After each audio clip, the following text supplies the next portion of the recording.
moving on, we'll get straight into things. A topic that we talked about last time was Bradley Beal and potentially where he would be headed. Finally getting out of Washington and finally giving himself a chance to win somewhere else. Eric, I'll start with you. Bradley Beal going to your Phoenix Suns in a trade potentially involving him and Chris Paul, as well as Landry Shamet, along with draft capital. It like went through officially, right? Well, yeah, but there's still like details going on, and Chris Paul okay. potentially going to a third team. So I'm not gonna say it's right, finalized yet. For sure, yeah. But yeah, just honestly thoughts and what you think. It's not good for the Suns. I'll say it right now. You have all the mainstream media posting like, "Oh my God." Nah, it's just Kendrick Perkins, bro. It's no, you have the mainstream media. You got all the Photoshop Beal jerseys already. You know, you got some casuals saying, "Oh, another KD super team." It's not gonna work. It's not gonna work. This is worse than the Kyrie James KD team. This is even worse potential. Where's the depth on the Suns, especially because we don't know the DeAndre Ayton situation, right? So it's literally these three superstars which go like $900,000 over the luxury tax or something. Well, actually, no, that's including Ayton's too, I think. But then like we don't have Shamet anymore. No Chris Paul. He was a decent, kind of last bit of defense this team had after Mikal left. So yeah, I don't like the future for the Suns. Like, yes, it's 3 stars. I can't be sad about it, especially considering the Suns didn't give up any first round picks supposedly. So like, it's not like we took an L here, but unironically, there's only one ball, man. So I don't know. I don't think it's gonna work out as it is. They definitely need more pieces, but I actually don't mind it at all because we obviously saw that report last week that Chris Paul was going to get cut. Yes. And that was obviously false because of this trade. The fact that you move on, you think you're going to move on from Chris Paul for getting and absolutely get nothing for him. He's going to get waived. He's a long gone decision. Good point. All you do is you include a bench. I wouldn't say scrub, but he was very bad in the playoffs, and you just include just 6 second-round picks and pick swaps for Bradley Beal, a guy who's going to be a lot more impactful, both on offense and defense, compared to Chris Paul, because Chris Paul at this point in his career is a traffic cone on defense. Yeah. I'm not going to lie. He's a cone. So he's going to be more effective on both sides of the ball, even though he is accruing a 5-year, $251 million contract. Crazy deal.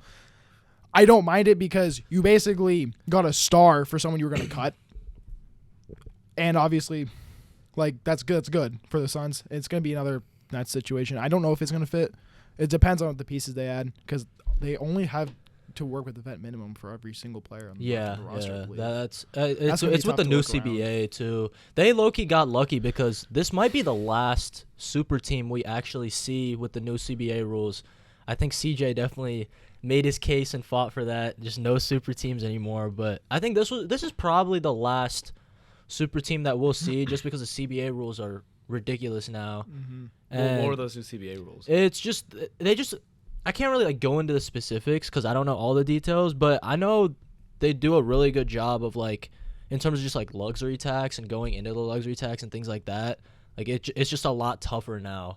Like I'm pretty sure like a lot of the teams that go into the luxury tax now, like the Clippers and the Warriors and the Bucks, are gonna have a tough time doing that forward too because you just can't do that as much anymore. In terms of the Beal trade though, Ishan, I'm kind of with you in terms of the fact that they did get something for those 2 players, which in any other situation you would not be getting anything for those 2 guys. Like frankly, they aren't very good. They have bad contracts. You wouldn't expect to get anything in the market with them. But I'm also looking at it, it's like the game's played. Like, what are you going to do if you can't fill out the rest of that roster? And the way it looks like right now, the roster is not very good. It's not very good at all. And I'm thinking more so with Frank Vogel. How is he going to work with a roster that isn't defensive-minded at all? Look at any team that Frank Vogel has had. It's been with defensive-minded players with the majority of the roster. What is he going to do? Ask a Kevin Durant that's 34 years old to like go out and defend? it's like I don't know what they're gonna do. To be fair, Booker has been a lot better of a defender over the years. Like I last year, agree. he was a above average defender. Last year. agree. Like, he was much improved. He's a much more willing defender. It seems like in the playoff stints as well compared to before. Absolutely. I agree. Absolutely. I agree. Like I definitely give him credit for that. I still don't want to like have to rely on him though That's true. for yeah. defense. You know. Also, I'm also thinking of it this way. So Durant has played. Let's just look at the last 4 years in terms of their best 3 guys. Booker plays a majority of the games. Beal, he's played 57 games 4 years ago, 60, 40, and then 50 last year.